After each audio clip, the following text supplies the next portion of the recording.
Ici Steve Charbonneau, vous écoutez Cool FM 103.5. Au 103.5 Cool FM, vous écoutez Sport en vrac. Aujourd'hui, j'ai le plaisir de recevoir en studio l'ancien des Alouettes de Montréal et des Eskimos d'Edmonton. Il a remporté 2 fois la Coupe Grey en 2003 et en 2005. Steve Charbonneau. Salut Steve. Salut, comment ça va? Ça va bien toi? Oui, ça va très bien. Steve, première des choses, c'est pour toi un retour en bourse. Je sais que tu viens quand même à quelques reprises. Oui, des fois, je viens prendre une liqueur aux fraises dans le coin avec des amis de longue date. Est-ce que ça te rappelle des beaux souvenirs? Pareil, t'es un ancien dragon, t'étais quand même relativement jeune quand t'as joué ici. Est-ce que ça te rappelle certains souvenirs? Oui, en fait, la grosse côte, là, justement, en face de vos studios, je me rappelle très bien de cette côte-là. Je peux pas dire que j'ai des bons souvenirs, mais je suis arrivé à 15 ans, 89, puis avec ma poche de hockey, là, puis je montais à la côte, là, je veux dire. Quand t'arrives en haut à l'école, là, elle est pesante ta poche. Ton entraîneur, c'était-tu John Tortorella, coudonc? Mario Claire. Mario Claire, Ouais. Gardez des bons liens avec lui? Oui. Tous les gars, là, Éric Labbé, justement hier avec Rock Terrien. À chaque fois que je viens ici, c'est sûr qu'on essaie de se coordonner pour pouvoir souper, puis, comme je te dis, prendre une petite liqueur. C'est bon. Une des raisons pourquoi tu es venu en Beauce aujourd'hui, notamment, tu es allé du côté de l'école d'entrepreneurship de Beauce, parce que tu es aussi conférencier, tu es embarqué dans un paquet de projets, mais notamment conférencier. Et le sujet aujourd'hui, ça va être l'importance qu'a eu le sport dans ta vie, parce que, regarde, non seulement tu as joué pour les Alouettes, tu as joué 11 ans dans la Ligue canadienne de football, tu fais encore du sport dans la vie de tous les jours, tu es toujours actif, ceux qui sont amis avec toi sur Facebook vont le comprendre assez rapidement. Ouais. Qu'est-ce que ça t'a apporté, toutes ces bonnes années-là dans le sport aujourd'hui, dans ta vie de tous les jours, ça a dû servir? Mais ça a servi énormément. Moi, le sport m'a servi pour me raccrocher. Ça prend un objectif, ça prend un but. Hein. Même les jeunes aujourd'hui, on dit que les jeunes ne bougent pas. Puis c'est un peu vrai, mais c'est un peu de notre faute. On les a mis dans la ouate, on a peur qu'ils aillent jouer au parc. Ces jeunes-là, ils demandent juste ça, de se raccrocher à quelque chose, puis de trouver une passion. Moi, j'en ai fait de la musique, j'ai fait du théâtre, j'ai fait tous les sports, en fait. J'ai toujours dit que j'ai choisi le sport dans la vie, mais c'est le football qui m'a choisi. Ça me sert énormément parce que je ne sais pas ce que je ferais aujourd'hui si ça n'avait pas été du sport. Ça me sert en business, ça me sert dans ma famille. Toutes mes expériences me servent à tous les jours. J'ai des références.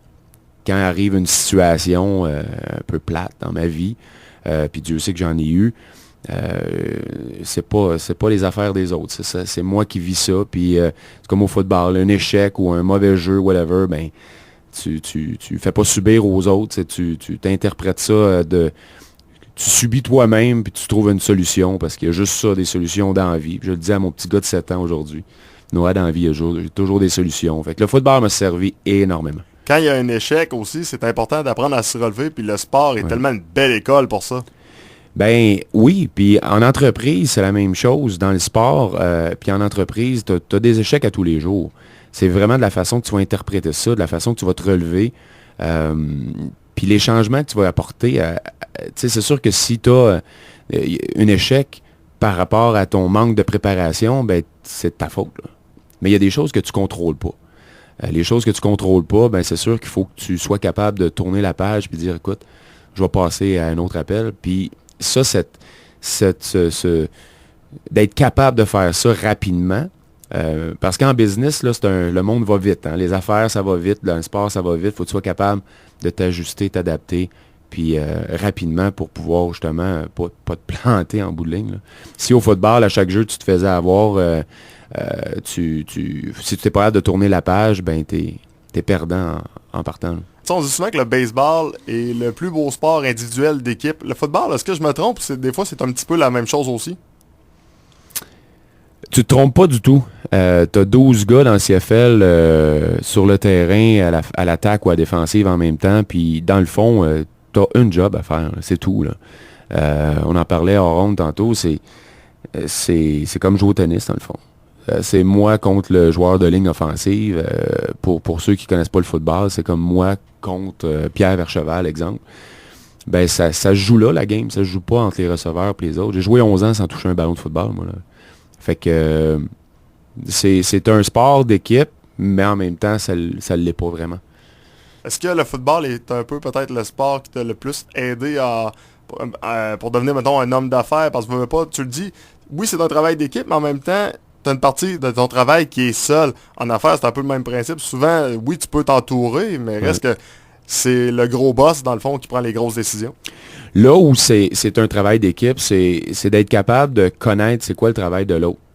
Parce qu'en sachant ce que les autres autour de toi font, ben, puis de comprendre ce qu'ils font, c'est là que ça devient un travail d'équipe. Parce que la préparation, c'est un système. C'est un système de jeu, puis toi, tu cadres là-dedans.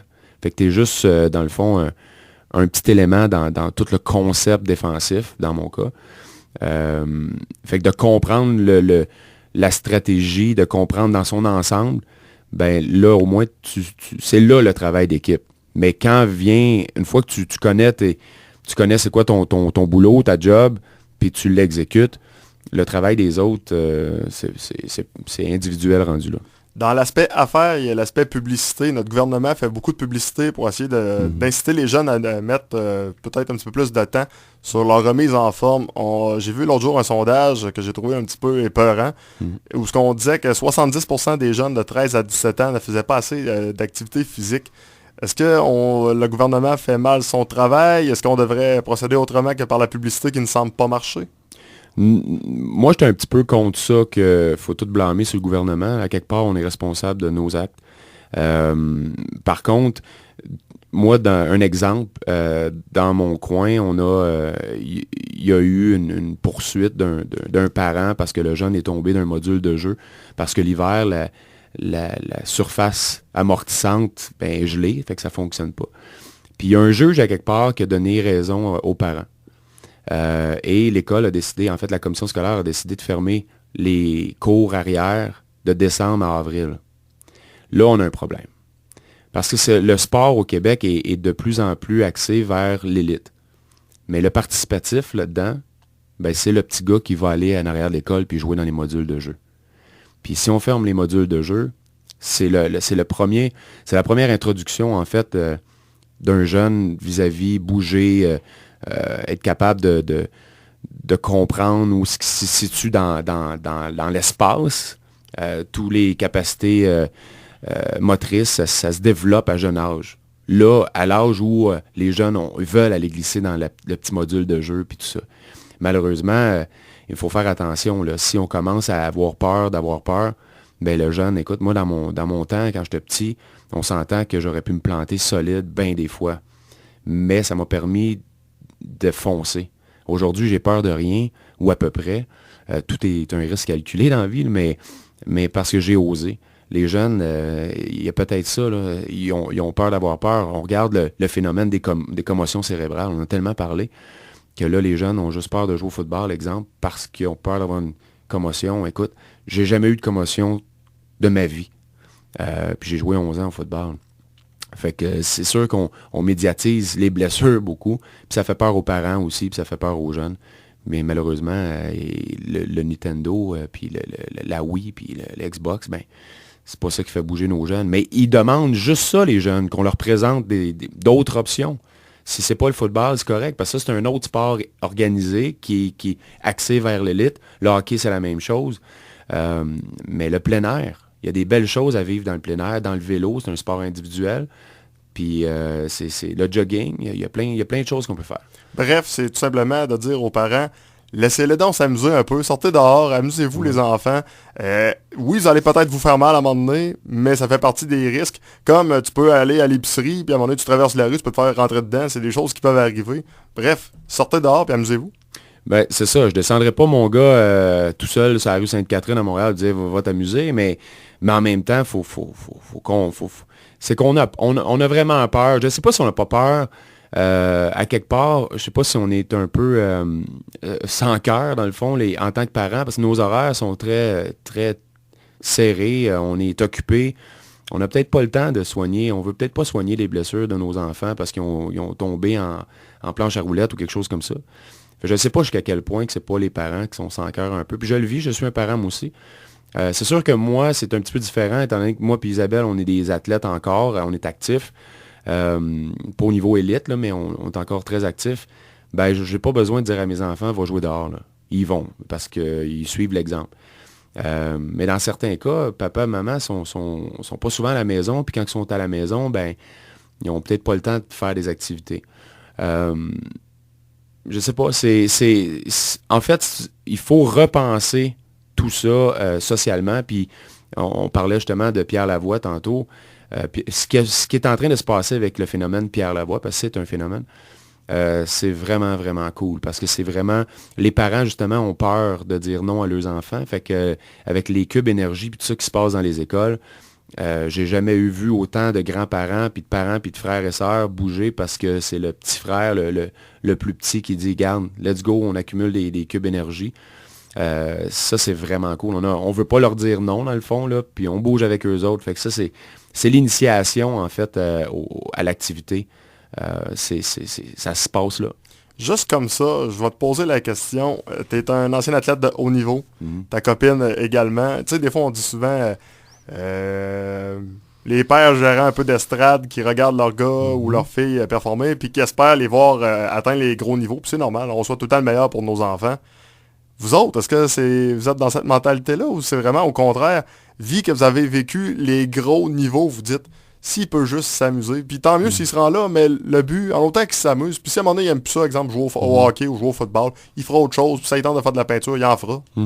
De penser que son gars, de penser que nos enfants veulent toujours atteindre l'élite, c'est pas vrai. Eux veulent avoir du fun avec leurs amis. Jusqu'à l'âge, moi, de 17-18 ans, c'était le cas. Va pas m'achaler, me parler de la NFL ou de la CFL quand tu as 17-18 ans. T'es en gang, t'es dans le vestiaire, t'as du plaisir, puis c'est comme ça que ça devrait être. Quand t'as mentionné que les parents veulent le meilleur pour leurs enfants, c'est pas nécessairement le meilleur pour eux autres.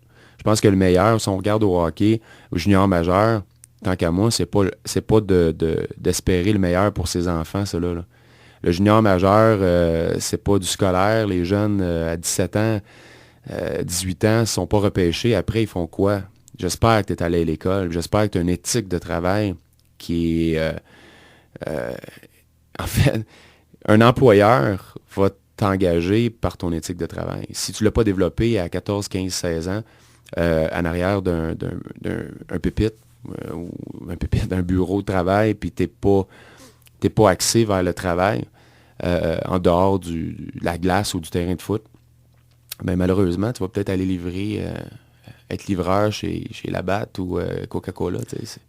C'est pas ça là, que les jeunes veulent. Là. Juste comme ça, quand tu as terminé ta carrière, est-ce que tu peux dire que tu étais prêt à 100% à entreprendre une carrière d'homme d'affaires ou du moins que tu savais à peu près qu'est-ce que tu allais faire à la fin de ta carrière de joueur de football? Ouais, mais moi j'ai commencé, j'étais déjà en affaires pendant que je jouais. C'est ça la beauté de la CFL parce que c'est 6 mois par année, c'est 7 mois.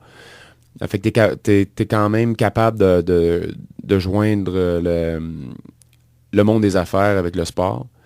Fait que ça, c'est le fun. Quand j'ai pris ma retraite, à cause de la maladie, j'avais d'autres choses. J'avais un gym, puis j'avais une compagnie d'importation. Ça m'a servi énormément par après. Mais quand je parlais de l'éthique de travail, ça c'est une bonne façon pour moi de décrire ce que je veux dire. C'est que si t'es pas discipliné, tu pourras jamais combler. Moi, j'aurais jamais pu combiner le football avec les affaires en même temps. Il faut vraiment que tu sois discipliné. Ben ça, je l'avais. Je pense que ça fait partie de moi à la base. En 2013, la réalité des athlètes, est-ce que eux, selon toi, sont prêts à passer à leur après-carrière ou au contraire, ils ne le préparent pas assez et quand ils arrivent à leur après-carrière, ils se retrouvent un peu devant rien? Ça, c'est les études. La meilleure préparation pour l'après-carrière, c'est les études. Sauf que c'est touché parce que si tu regardes comme moi, j'étais allé à l'école, tout ça, mais tu reviens, supposons que j'avais pas fait ma business en dehors du football. Tu sais, t'es 10 ans, là, inactif. Tu sors de l'université, tu as sorti de l'université il y a 10 ans. Là. Fait que tu sais, c'est à refaire. Puis là, tu recommences. Puis quand tu recommences, tu commences en bas de l'échelle, à moins qu'il y ait un propriétaire d'entreprise qui t'aime bien parce que tu as bien performé sur le terrain, mais à la base, tu recommences en bas de l'échelle. C'est tough parce que là, tu es rendu, tu as des enfants, puis tu veux pas, tu rentres dans un... T'es pogné, t'as des comptes à payer, puis tout ça, puis recommencer en bas de l'échelle, c'est difficile. L'après-carrière pour les athlètes, à moins que tu sois un ancien joueur de la Ligue nationale, qu'eux autres, on dit la fin de carrière avec quelques dizaines de millions dans le compte de banque, c'est pas pareil, là. Mais à la base, quand tu finis ta carrière, c'est assez difficile. Est-ce qu'ils sont mieux préparés, tu penses, maintenant qu'ils l'étaient peut-être il y a une trentaine d'années? Pas vraiment. Ça, c'est personnel à chacun, je pense. L'entrevue va tirer à sa fin. Je vais te demander un message pour les enfants qui écoutent l'entrevue et ensuite un message pour les parents et on va conclure là-dessus. Ben, les enfants, je vous dis, allez jouer dehors, trouvez-vous une passion. Il faut que ça reste un jeu. Un jeu, c'est un jeu. Et les parents, ben, de les encourager et non les forcer à faire du sport, ça va venir. Les encadrer aussi. Les encadrer, mais les parents, c'est s'impliquer, en fait. De s'impliquer en tant que bénévole. Au Québec, on a besoin de bénévoles dans le sport amateur. Sur ça, ben, Steve Charbonneau, un gros merci d'être passé en studio. Hey, merci à vous autres. Au 103.5 Cool FM, vous écoutez Sport en vrac.